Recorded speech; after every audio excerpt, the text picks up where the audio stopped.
నమస్తే, welcome to special focus. నేను సంజన.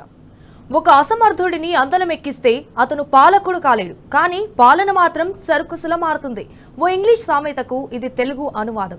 మన రాష్ట్రంలో రేవంత్ పాలనకు సరిగ్గా ఇదే సరిపోతుంది. అయితే 20 నెలల పాలనలో తెలంగాణ పూర్తిగా ఆగమైంది. పరిపాలన అస్తవ్యస్తమైంది. ఓటు నోటు కేసులో బ్యాగులు మోస్తూ అడ్డంగా దొరికిన రేవంత్ పాలకుడు అయితే ఇంతకంటే గొప్పగా పరిపాలన ఉంటుందని ఎలా అనుకుంటాం? సో అలా అనుకోవడం కూడా అమాయకత్వమే. పేనుకు పెత్తనమిస్తే నెత్తంతా కొరిగిందన్నట్టు రాష్ట్రంలో అన్ని వర్గాల ప్రజలది ఇదే అవస్థ. అయితే రేవంత్ గద్దెనెక్కాక కేసీఆర్ ఆనవాళ్లు చెరిపేయాలన్న కుట్రతో చక్కగా అమర్చిన అన్ని వ్యవస్థలను కెలికి పారేశాడు గుంపు మేస్త్రి. తెలంగాణలో అన్ని వర్గాల బతుకులను కూడా ఆగమాగం చేస్తున్నాడు. చేతగానోడికి వాగుడెక్కువ అన్నట్టు తలతిక్కువ మాటలతో అడ్డగోలు వాదన చేస్తున్నాడు యదా రేవంత్. తదామంత్రులు అన్నట్టు కూడా తయారైంది పరిస్థితి. ఇటు సీఎం రేవంత్ కంటే తామేం తక్కువ కాదని నిరూపించేందుకు మంత్రులు కూడా కండకారోపు మాటలతో తెలంగాణ ప్రజల ఆత్మాభిమానంపై దాడులకు తెగబడుతున్నారు. ఇందిరమ్మ పాలన అంటే ఇదెక్కడి దిక్కుమాలిన పాలన బాబోయ్ అంటూ జనం నెత్తి నోరు బాదుకుంటున్నారు. తెలంగాణలో అసలు ఏం జరుగుతోంది? 10 ఏళ్లు పచ్చగా ఉన్న తెలంగాణ ఎందుకు ఆగమైంది? ఏ పల్లె చూసినా రైతులంతా యూరియా కేంద్రాల వద్ద ఎందుకు పడిగాపులు కాయాల్సి వస్తోంది? ఒక్క బస్తానైనా దొరకకపోతుందా అని రాత్రి పగలు తేడా లేకుండా కేంద్రాల దగ్గర జాగారాలు ఎందుకు చేయాల్సి వస్తోంది? నిరీక్షించి వేసారి ఆందోళన బాట పట్టి రైతాంగం జాతీయ రహదారులను ఎందుకు నిర్బంధిస్తోంది? నిగ్గదీసి అధికారులను ఎందుకు నిలదీస్తోంది?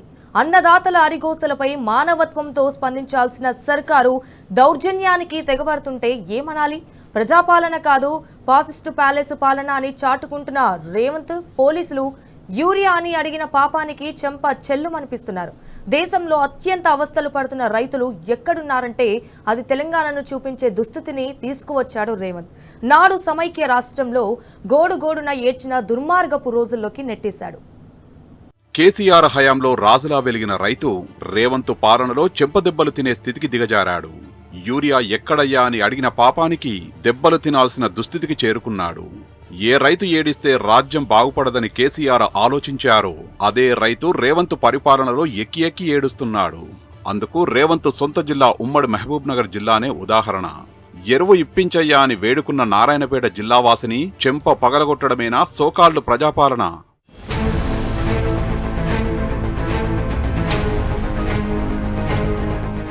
ఇది నారాయణపేట జిల్లా మరికల్ మండలం తీలేరు గ్రామం.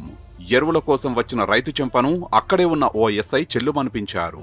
క్యూలైన్లో నిలబడిన రైతుపై చేయి చేసుకుని దాష్టీకాన్ని చాటుకున్నారు. అయితే ఈ ఘటనపై మాజీ మంత్రి BRS MLA Harish Rao fire అయ్యారు. యూరియా అడిగినందుకు రైతు చెంప చెల్లుమనిపించడమేనా ఇందిరమ్మ రాజ్యమంటూ నిలదీశారు. మూటలు మోయడం, మాటలు మార్చడమే తెలిసిన రేవంత్ యూరియా విషయంలో రైతులను మోసం చేశారని మండిపడ్డారు.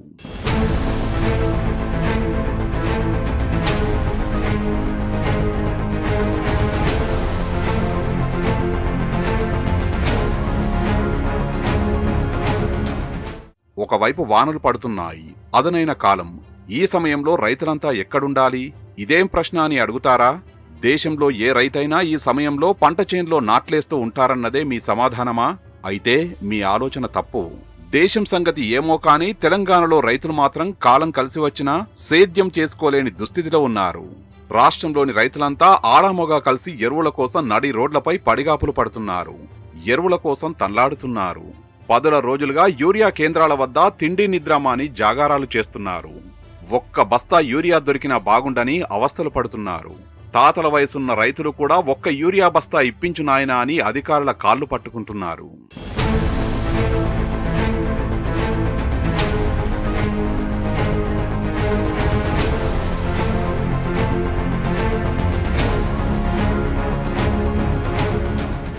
ఆవేదన చెందుతున్న రైతులను ఆదుకునేది పోయి ఉల్టా వారిపైనే పోలీసులతో లాఠీ చార్జీలు చేస్తోంది సర్కారు. అన్నం పెట్టిన రైతులపై మానవత్వం లేకుండా దాడులకు తెగబడింది. తెలంగాణలో రేవంత్ సర్కారు సాగిస్తున్న దౌర్భాగ్యమైన పాలనకు ఇంతకంటే నిదర్శనాలేం కావాలి? కేసీఆర్ హయాంలో దశాబ్దం పాటు అన్నపూర్ణగా వెలుగొందిన తెలంగాణను రైతేడ్చిన రాజ్యంగా మార్చిన దుర్మార్గానికి ఇంకేం సాక్ష్యం చూపాలి? రేవంత్ సర్కారు పాలనలో రైతుల గోసలు చెప్పాలంటే మనసు వికలమవుతోంది. రైతుని రాచి రంపాన పెడుతున్న భస్మాసుర హస్తం పాలకులకు మాత్రం ఇప్పటికీ సోయి రావట్లేదు.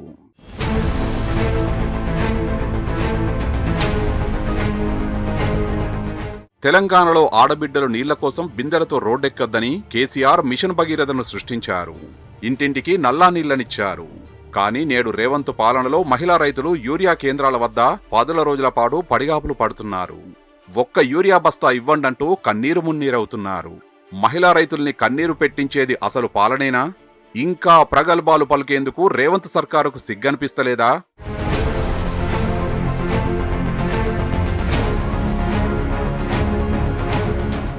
అబద్ధపు హామీలు, తప్పుడు ఆరోపణలతో కాంగ్రెస్ విసిరిన వలలో పడిన పాపానికి తెలంగాణ ఇప్పుడు మూల్యం చెల్లించుకుంటోంది. పక్క రాష్ట్రపు పాలకుల ఏజెంట్గా గద్దెనెక్కిన రేవంత్ తెలంగాణను పక్కాగా భ్రష్టు పట్టిస్తున్నాడు. తెలంగాణ ముఖ చిత్రాన్ని మార్చిన అన్నదాతలు రేవంత్ పాలనలో ఆగమవుతున్నారు. కేసీఆర్ పాలనలో రాజులా వెలుగొందిన రైతులు ఇప్పుడు నడి రోడ్డు పాలయ్యారు. చెప్పుల లైన్ల దగ్గర పస్తులతో జాగారాలు చేస్తున్నారు.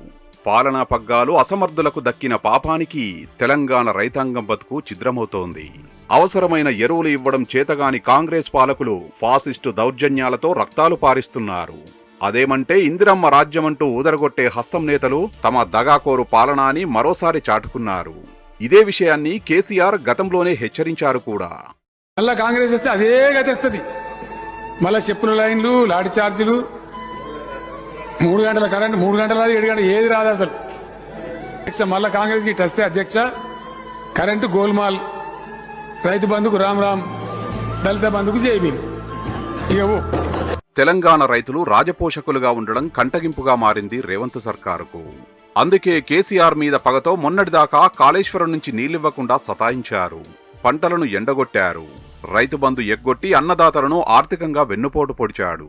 ఆ తర్వాత పంటలు ఎండగొట్టిన పాపానికి కనీసం పరిహారం కూడా ఇవ్వకుండా కుట్రలు చేశాడు. రైతులు నానా కష్టాలు పడి పండించిన పంటను కూడా కొనకుండా మరో దుర్మార్గపు దాడి చేశాడు. పంట బోనస్ ఎగ్గొట్టి పైశాచికానందం పొందుతున్నాడు. కరెంటు కోతలు, కాలిన ట్రాన్స్ఫార్మర్లను బాగు చేయకుండా రైతులను నిట్టనిలువునా దోపిడీ చేస్తున్నాడు. వానాకాలం పంటలు వేసుకునేందుకు సిద్ధమైన రైతులనైతే సీజన్ మొదలైనప్పటి నుంచి అరుగోస పుచ్చుకుంటున్నాడు. యూరియా బస్తాలు ఇవ్వకుండా రైతులకు రోజుకో నరకం చూపిస్తున్నాడు. ఇక దేశంలో సంతోషంగా ఉన్న రైతులు ఎక్కడున్నారంటే తెలంగాణను చూపించాలి. ఇది తెలంగాణ తొలి ముఖ్యమంత్రి కేసీఆర్ సంకల్పం. అందుకే అన్నదాతల కోసం ఎన్నో పథకాలను ప్రవేశపెట్టారు. అయితే తెలంగాణను దేశంలోనే సాగుకు స్వర్ణయుగంగా మార్చారు. పంట వేయాలన్న ఆలోచన నుంచి పండిన పంటను లాభసాటిగా అమ్ముకొని రైతు ఆనందంగా ఉండే దాకా కావాల్సిన అన్ని వనరులను పథకాలు పెట్టారు. 24 గంటల నిరంతర కరెంటు నుంచి పంట పెట్టుబడికి రైతు బంధు అండ్ ఎరువులు, విత్తనాల పంపిణీ, సకాలంలో సాగునీరు, పండిన పంటల కోసం ఊరిలోనే కల్లాలు, కొనుగోలు సెంటర్లు, పంట కొన్న వెంటనే రైతుల ఖాతాల్లో నిధులు ఉంగుటు అని పడేదాకా అన్ని కేసీఆరే స్వయంగా పర్యవేక్షించేవారు. అయితే కేసీఆర్ పాలనంతా రైతుమయమే. కూరల్లో చిక్కిన తెలంగాణ రాష్ట్రం కేసీఆర్ హయాంలో 10 ఏళ్లలోనే 1.5 ఎకరాల ధాన్యపు రాశుల వీణా అని గర్వంగా చెప్పుకునే స్థాయికి చేరింది. అందుకే 2 ఏళ్ల క్రితం దాకా రైతులు తెలంగాణకు రాజపోషకులు. ఇదే గుర్తు చేసుకుంటున్నారు తెలంగాణ రైతులు. కేసీఆర్ ఉన్నప్పుడే బాగుండే అని నినదిస్తున్నారు. మళ్లీ కేసీఆరే రావాలని కోరుకుంటున్నారు. తెలంగాణలో ఏ ఊరికి పోయినా, ఏ రైతును కదిలించినా అప్పుడే మంచిగుండే, కేసీఆర్ పాలనే బాగుండే అని ప్రతి నోటా వినిపిస్తోంది. 2014 నుంచి 2023 వరకు 70 లక్షల రైతుల ఖాతాల్లోకి 73,000 కోట్ల రూపాయలు రైతు బంధు వేశారు కేసీఆర్. రైతు ఏ కారణంతో చనిపోయినా ఇంటికి 5 లక్షల రైతు బీమా అందేలా చేశారు. 24 గంటలు నిరంతర నాణ్యమైన ఉచిత విద్యుత్ అందించారు. పండించిన ప్రతి గింజకు కనీస మద్దతు ధర లభించేలా చేశారు. నీటి తీర్వాను రద్దు చేశారు. 30,000 కోట్ల రైతు రుణాల్ని మాఫీ చేశారు. ప్రపంచంలోనే అతిపెద్ద multistage lift irrigation project Kaleshwaram నిర్మించారు. రైతులకు నాణ్యమైన విత్తనాలు అందుబాటులో ఉండేలా చేశారు. రైతులకు సమయానికి యూరియా సరఫరా చేసేందుకు కేంద్రంతో ఢీకొట్టారు.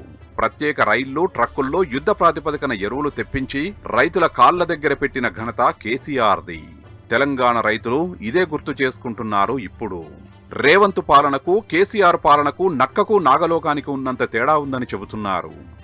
ఢిల్లీకి బస్తాలు మోసే దాని మీద ఉన్న శ్రద్ధ, ఢిల్లీకి మూటలు మోసే దాని మీద ఉన్న శ్రద్ధ, ఎరువుల బస్తాలు తెప్పించే విషయంలో మాత్రం రేవంత్ రెడ్డి గారికి లేదు అనేది కూడా ఇవాళ తేలిపోయింది.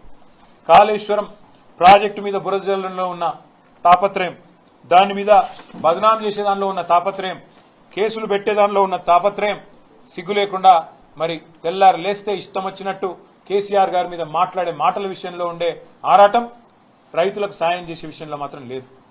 ఇప్పుడున్న కాంగ్రెస్ ప్రభుత్వం గోదాములున్నాయి, రైతు వేదికలున్నాయి, కష్టపడే రైతులున్నారు. కేసీఆర్ గారు కష్టపడి చేయించిన మిషన్ కాకతీయ చెరువులున్నాయి, అద్భుతంగా కట్టిన ప్రాజెక్టులు కాళేశ్వరంతో సహా ప్రాజెక్టులు కలకల్లాడుతున్నాయి. కానీ కాంగ్రెస్ ప్రభుత్వం మాత్రం వానాకాలం సీజన్ మొదలైనా దున్నపోతు మీద వానబడ్డట్టే కనీసం ప్లానింగ్ లేదు, సమీక్ష లేదు, సన్నద్దత లేదు, ఎక్కడ కూడా ఒక ఆలోచన కూడా ఒక ప్రణాళిక కూడా లేని పరిస్థితి కనబడతా ఉన్నది. ఎరువుల మీద ఏ ఒక్కరోజు కూడా కనీసం కేంద్ర ప్రభుత్వాన్ని కలిసి విజ్ఞప్తి ఇచ్చిన పాపన పోలేదు.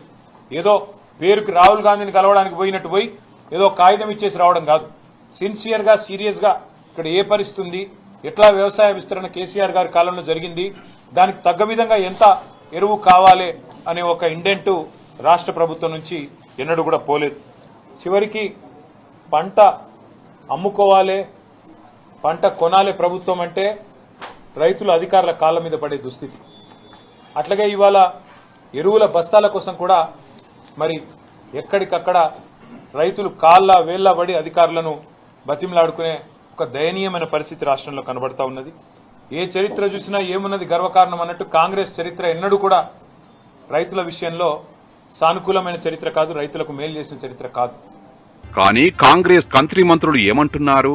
తెలంగాణలో అసలు యూరియా కొరతే లేదట, రైతులెవరూ యూరియా కోసం లైన్లలో నిల్చోవట్లేదట, యూరియా సెంటర్ల దగ్గర చెప్పుల లైన్లన్నీ ఏఐ వీడియోలట.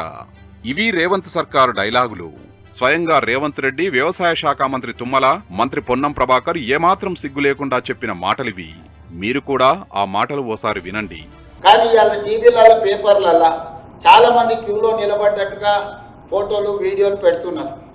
ప్రజలని ఎరువులు దొరకడం లేదని ఒక ఆర్టిఫిషియల్ షార్టేజ్ క్రియేట్ చేసి లేదా ప్రజల్ని సోషల్ మీడియాలో భయపెట్టి ఎరువులు అయిపోతున్నాయి, ఎరువులు దొరకడం లేదని జనాలు ముందస్తుగానే షాప్ 10 గంటలకు వెళ్తే 7 గంటకి వచ్చి జనాలు నిల్చునే పరిస్థితి కల్పిస్తున్నారు. లేకపోతే చెప్పులు పెడుతున్నారు, అవి తీసుకొచ్చి సోషల్ మీడియాలో పెడుతున్నారు. నాకు తెలిసి బజార్ ఎక్కే వాళ్ళందరూ పొలంలో ఉండేవాళ్ళు కాదు. నిజంగా యూరియా కోసం వచ్చిన వాళ్ళు పాపం కొనుక్కొని వెళ్తున్నారు, వాళ్ళతోటి గొడవ లేదు మాకు. యూరియా అవసరం లేని రాజకీయ అవసరం ఉన్నోళ్లే తర్జన భర్జనలు పడుతున్నారు. టీఆర్ఎస్ నాయకులు వాళ్ళే కొంతమంది జమై చెప్పులు జమ చేసి కృత్రిమ కొరత పెట్టి రైతులను ప్యానిక్ క్రియేట్ చేసి ఇలా ఎవరైనా అయ్యో దొరకదట అంటే 4 బస్తాలు ఎక్కువ కొంటారు. ఆ విధంగా సరుకులు అడ్వాన్స్గా కొనుగోలు చేసేటువంటి కొంత కన్ఫ్యూజన్ క్రియేట్ చేసి ఇలా రాక్షసానందం పొందుతున్న టీఆర్ఎస్ పార్టీ ఏమనాలని అడుగుతా ఉన్నాం రైతుల సాక్షిగా. అది కథ. విన్నారు కదా రేవంత్, తుమ్మల, పొన్నం మాటలు. అసలు రైతులెవరూ యూరియా కోసం ఆందోళన చేయట్లేదట. యూరియా ఇవ్వమని అడుగుతున్నోళ్ళు అసలు రైతులే కారట. ఆ వీడియోలన్నీ ఏఐతో చేసినవట. వీళ్ళని ఏం చేయాలి చెప్పండి? మరి రైతుల ఆందోళనలు నిజం కాకపోతే కేంద్రం యూరియా కోటా ఇవ్వట్లేదని నిన్నటిదాకా ఎందుకు చెప్పుకొచ్చారు? మహిళా రైతులు సైతం ఇల్లు పొలాలు వదిలేసి 10 రోజుల పాటు యూరియా కేంద్రాల వద్ద ఎందుకు చలివానలో పాట్లు పడుతున్నారు? అసలు రైతుల ఆందోళనలే నిజం కాకుంటే యూరియా కేంద్రాల వద్ద వందలాది పోలీసులను ఎందుకు పెట్టినట్టు?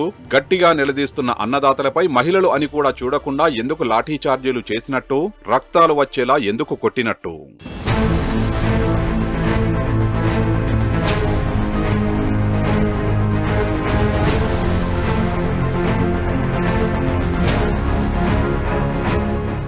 పోనీ వీళ్ళు రైతులే కారు, యూరియా కొరతే లేదని అదే యూరియా కేంద్రాల దగ్గరికి వచ్చి చెప్పేదమ్ము ఇదే రేవంత్ రెడ్డికో, తుమ్మలకో, పొన్నం ప్రభాకర్కో ఉందా?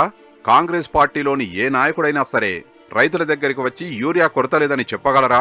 అయినా సెక్రటేరియట్లో సమీక్షలు చేసే దమ్ములేక స్టార్ హోటళ్లలో రివ్యూల పేరుతో డ్రామాలెందుకు? అంతేలే, ఇలాంటి మతిలేని మాటలు, గతిలేని పనులు తప్ప ఇంకేం చేతనైతది వీళ్లకు?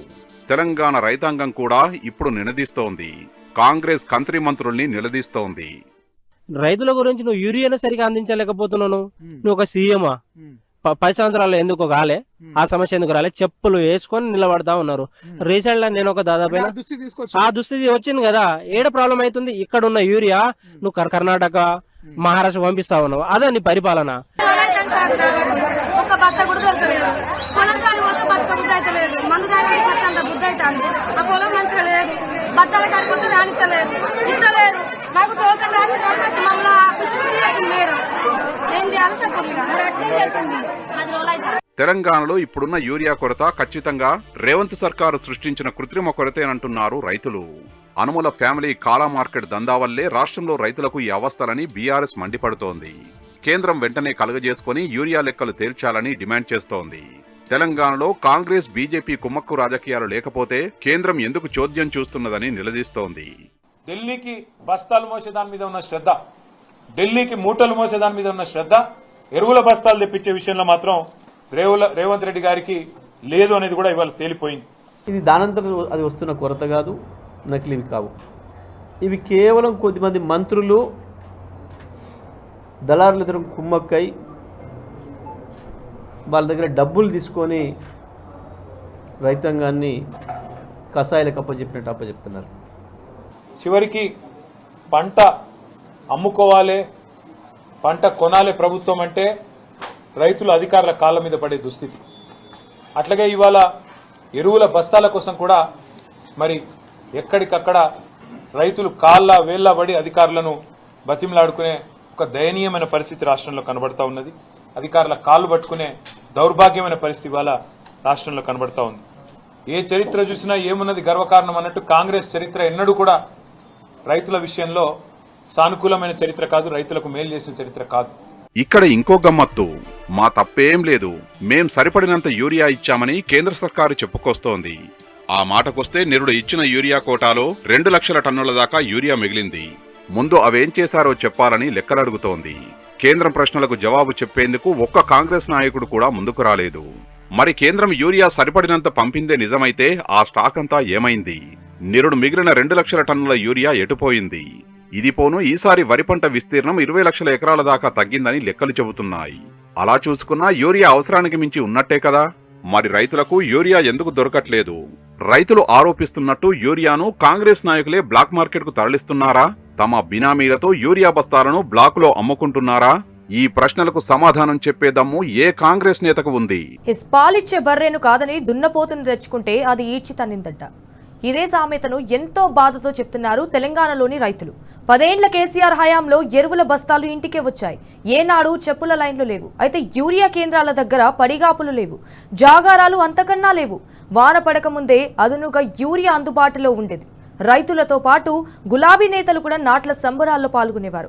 నాడు సాగు పండుగ, అందుకే రైతుల నాట్లు పొలం పాటలతో హోరెత్తేవి. అదులు బదులు పనులతో రైతులంతా పొలం పనులు పంచుకునేవారు. కానీ కాంగ్రెస్ పాలనలో అంతా తిరగబడింది. పొలం పనులు జోరుగా సాగాల్సిన సమయంలో కిలోమీటర్ల మేర లైన్లలో నిల్చోవాల్సి వస్తోంది. ఇదేం గోసా అని ప్రశ్నిస్తే సర్కారీ ఎదురుదాడులే దిక్కవుతున్నాయి.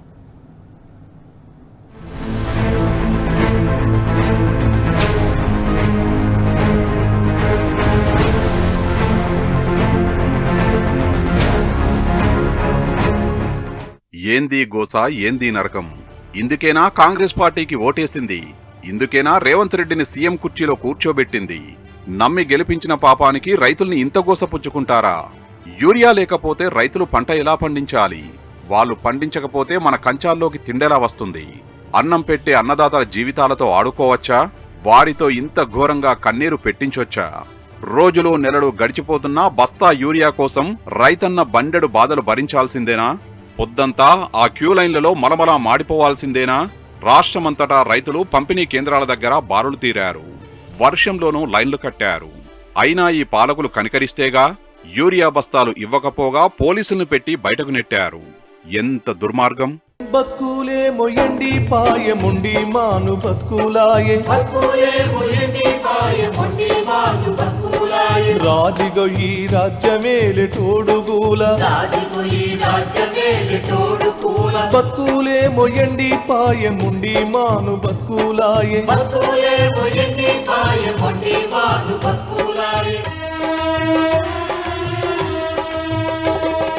రేపటి పూట దల్చుకుంటే గుండెలు జలు జల్లుమనే, రాజిగో దిక్కులేని బతుకులాయే, రాజిగో కుక్కలోలే తిరుగుడాయే. మోసపోతే గోసపడతాం, గత అసెంబ్లీ ఎన్నికలకు ముందు తెలంగాణ తొలి ముఖ్యమంత్రి కేసీఆర్ పదే పదే చెప్పిన మాట ఇది. సరిగ్గా నాడు కేసీఆర్ చెప్పిందే నేడు నిజమైంది. 2019 ఎన్నికలకు ముందు కేసీఆర్ చెప్పిన మాటలు ఇప్పుడు అక్షరాలా నిజమైనయి. ఇంతకీ కేసీఆర్ ఏం చెప్పారు, ఇప్పుడేం నిజమైంది?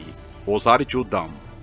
రాజకీయంగా ఏ సమాజం అయితే చైతన్యం లేకుండా ఉంటుందో, రాజకీయంగా నిద్రపోయి ఉంటుందో, సమాజం గురించి మనం ఆలోచించమో అప్పుడే మనం దోపిడీకి గురైతాం. కోసపోతే కోసపడతాం. ఇదివరకు పడ్డం కోస 58 ఏళ్లు సమైక్య పాలకుల చేతిలో చిక్కి ఆంధ్రప్రదేశ్ కబంధ హస్తాలలో విలవిల్లాడు కొట్టుకొని చచ్చిపోయింది. పెరుగన్నం తినే రైతులు పురుగు మందు దాగి చచ్చిపోయింది.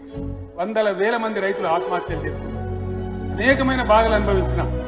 మళ్ళీ ఆ బాధలు మన తెలంగాణకు రావద్దంటే మన సమాజం అప్రమత్తంగా ఉండాలి. మన ఐక్యత దెబ్బతిన్న నాడు, మనం చెదిరిపోయిన నాడు మళ్ళీ పాత తెలంగాణ లాగా తయారైతాం. బతుకులు ఆగమైతాయి. మోసపోతే గోస పడతాం. చెప్పడం నా బాధ్యత. ఒకసారి దెబ్బతింటే, ఉన్న కూర్పు చెడిపోతే, ఆ విభజన వస్తే, ఒక రకమైన అసూయ దేశం పెరిగితే సమాజానికి ఏ రకంగా కూడా మంచిది కాదు. కాంగ్రెస్ సంగతి సరే సరే, బీజేపీ అందుకు తక్కువేమీ కాదు.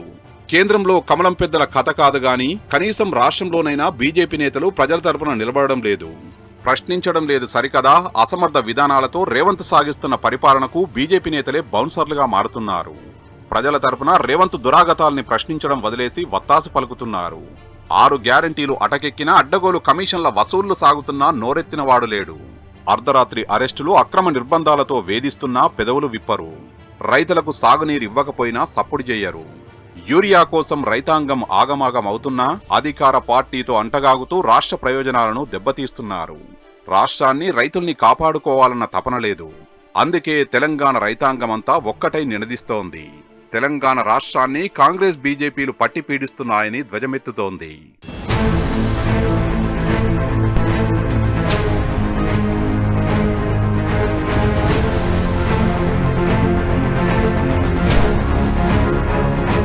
అంతెందుకు, మొన్నటికి మొన్న భారీ వర్షాలు, వరదలతో కామారెడ్డి, మెదక్ జిల్లాలు అతలాకుతలమయ్యాయి. నిజామాబాద్, నిర్మల్ జిల్లాలైతే నీరు గారిపోయాయి. అప్పట్లో ఓసారి రోమ్ నగరం తగలబడుతుంటే నీరో చక్రవర్తి ఫిడెల్ వాయించినట్టు తెలంగాణ పాలిట సీఎం రేవంత్ రెడ్డి అభినవ నీరో చక్రవర్తిగా దాపురించాడు. ఒకవైపు వరదల విలయంతో ఉత్తర తెలంగాణ అతలాకుతలమైంది. భారీ వర్షాలకు వాగులు, వంకలు ఉధృతంగా మారి ఊర్లను ముంచెత్తాయి. ఒక పక్క ప్రాణాలు అరచేతులు పట్టుకుని ప్రజలు బిక్కుబిక్కుమంటున్న వేళ రేవంత్ సర్కారు మూసీ సుందరీకరణపై సమీక్షలు నిర్వహించింది. అయితే వరదల్లో బతుకులు కొట్టుకుపోతుంటే ఒలింపిక్ క్రీడలు తేవడంపై రివ్యూలు చేసింది. ఇంతకంటే దుర్మార్గం ఎక్కడైనా ఉంటుందా? ఆకాశానికి చిల్లుబడ్డట్టు కురిసిన వానలో ఉత్తర తెలంగాణ ఉక్కిరిబిక్కిరి అయ్యింది. దీంతో ఎంతో మంది బతుకులు ఛిద్రమైపోయాయి. వేలాది ఎకరాల్లో పంటలు నీట మునిగాయి. పలు జిల్లాల్లో ప్రాణనష్టం సంభవించింది. ఆస్తి నష్టానికి లెక్కే లేదు. వరద విలయం ముంచెత్తిన వేళ తెలంగాణ ప్రజల్ని సర్కారు గాలికొదిలేసింది. ఎందుకంటే వర్షాలు ముంచెత్తుతాయని 4 రోజుల ముందే వాతావరణ శాఖ హెచ్చరించింది. కానీ రేవంత్ సర్కారు నిమ్మకు నీరెత్తినట్టే వ్యవహరించింది.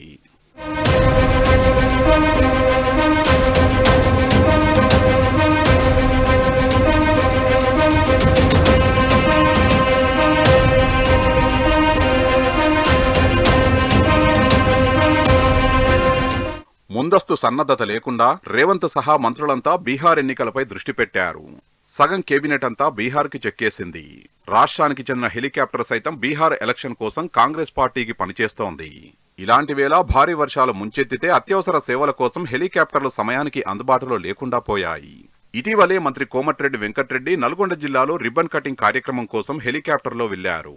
కానీ వరద సహాయక చర్యల్లో మాత్రం హెలికాప్టర్ సమయానికి అక్కరకు రాకుండా పోయింది. చివరకు నర్మాల వాగులో చిక్కుకున్న వ్యక్తిని ఎన్డీఆర్ఎఫ్ హెలికాప్టర్ వచ్చి కాపాడింది. రేవంత్ సర్కారు పనికిరాని అంశాలపై సమీక్షలు నిర్వహిస్తూ తాపీగా గడిపింది. వరద విపత్తు సమయంలో బీఆర్ఎస్ ప్రజలకు అండగా నిలిచింది. పార్టీ వర్కింగ్ ప్రెసిడెంట్ కేటీఆర్ పిలుపుతో గులాబీ నేతలంతా వరద సహాయక చర్యల్లో రంగంలోకి దిగింది. కేటీఆర్, హరీష్ రావుతో పాటు మాజీ మంత్రులు, ఎమ్మెల్యేలతో పాటు కింది స్థాయి కార్యకర్తలు సైతం ప్రజలకు భరోసా కల్పించే దిశగా ముందుకు సాగారు. ఉమ్మడి మెదక్, నిజామాబాద్, కరీంనగర్ జిల్లాల్లో కేటీఆర్, హరీష్ రావు పలు ప్రాంతాల్లో పర్యటించారు. వరద ప్రభావిత ప్రాంతాల్లో ప్రజలకు ధైర్యం చెప్పారు. ముంపు ప్రాంతాల్లో ముందుగా బీఆర్ఎస్ నేతలు పర్యటించాకే కాంగ్రెస్ మంత్రుల్లో చలనం వచ్చింది.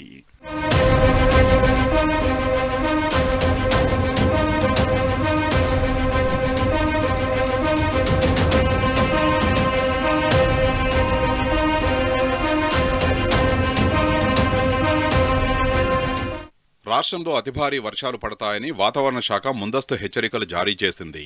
అయినా అధికారుల్ని ప్రజల్ని అలర్ట్ చేయడంలో కాంగ్రెస్ ప్రభుత్వం మొద్దు నిద్రపోయింది. భారీ ప్రాణ ఆస్తి నష్టం జరగడానికి కారణం 100% పాళ్ళు కాంగ్రెస్ సర్కారే. వరదల అనంతరం కూడా సహాయక చర్యల్లోనూ రేవంత్ సర్కార్ వైఫల్యం చెందింది. కామారెడ్డిలో మొదటి అంతస్తు వరకు వరద ముంచెత్తింది. ప్రజలు ప్రాణాల్ని అరచేతిలో పెట్టుకుని బిక్కుబిక్కుమంటూ గడిపారు. నీరోను మించిపోయిన సీఎం రేవంత్ రెడ్డికి ఇవేమీ పట్టవు. జూబ్లీహిల్స్ ప్యాలెస్లోనే కాలక్షేపం చేసిన ఆయన ప్రజల్ని వరదకు వదిలేశారు.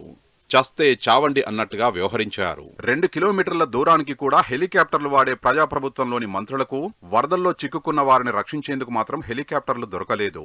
హెలికాప్టర్లు సమయానికి అందుబాటులో ఉంచి ఉంటే 4 నిండు ప్రాణాలు బలయ్యేవి కావు. మరో 6 గల్లంతయ్యేవారు కాదు. కాంగ్రెస్ అధిష్టానాన్ని ప్రసన్నం చేసుకునేందుకు మూటలు ముట్టజెప్పే ముఖ్యనేత ఈసారి ఏకంగా రాష్ట్ర సర్కారు వాడే హెలికాప్టర్ను బీహార్ ఎన్నికల కోసం వాళ్ల కాళ్లకాడ పెట్టారు. అందుకే రాష్ట్రంలో వరద బాధితుల్ని రక్షించేందుకు గాలిమోటార్ గాల్లో ఎగరలేదు.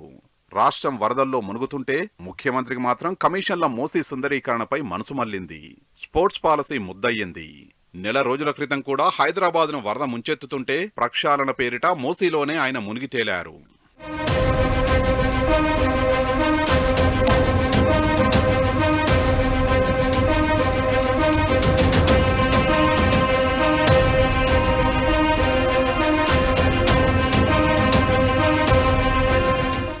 వరదలో మునిగిన ప్రాంతాలను సీఎం మాత్రమే కాదు, కాంగ్రెస్ మంత్రులు ఎమ్మెల్యేలు కూడా పట్టించుకోలేదు. ఏ ఒక్కరూ ఆ ప్రాంతాల దరిదాపుల్లోకి పోలేదు. ముందస్తు జాగ్రత్తలు తీసుకోలేదు. వరద ముంపు ప్రాంతాల్లోని వారిని సురక్షిత ప్రాంతాలకు తరలించలేదు. ఇలా అన్నింటా ప్రభుత్వం పూర్తిగా విఫలమైంది.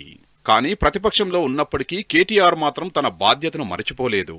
వరదల సమయంలో ఎలా వ్యవహరించాలో, ఏ విధంగా బాధితుల్ని సురక్షితంగా ఒడ్డుకు చేర్చాలో తెలిసిన ఆయన మరోసారి ప్రజల్ని ఆదుకున్నారు. వరద గురించి తెలుసుకున్న ఆయన వెంటనే బీఆర్ శ్రేణుల్ని అప్రమత్తం చేశారు. సహాయక చర్యల్లో పాల్గొనాలని పిలుపునిచ్చారు. ఆయన కూడా స్వయంగా సిరిసిల్ల జిల్లాతో పాటు వివిధ ముంపు ప్రాంతాలను సందర్శించారు. బాధితుల్ని పరామర్శించారు. వరద మిగిల్చిన నష్టాన్ని ప్రభుత్వానికి తెలిసేలా చేశారు.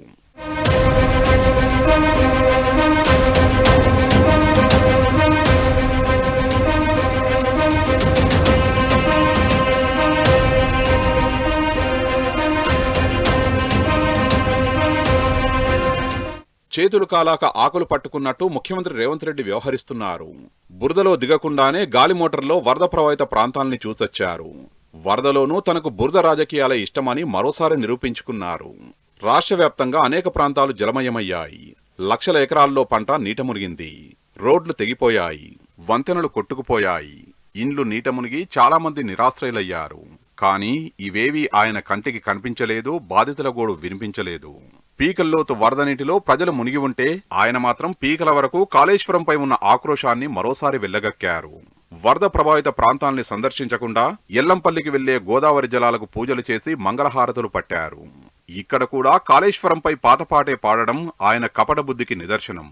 గతంలో ఖమ్మం నగరాన్ని వరద ముంచెత్తినప్పుడు కారులోంచి చేతులు ఊపుకుంటూ వెళ్లిపోయిన రేవంత్ ఇప్పుడు కూడా వరద నష్ట పరిహారంపై నోరెత్తకుండా మరోసారి మొండిచేయి చూపించాడు.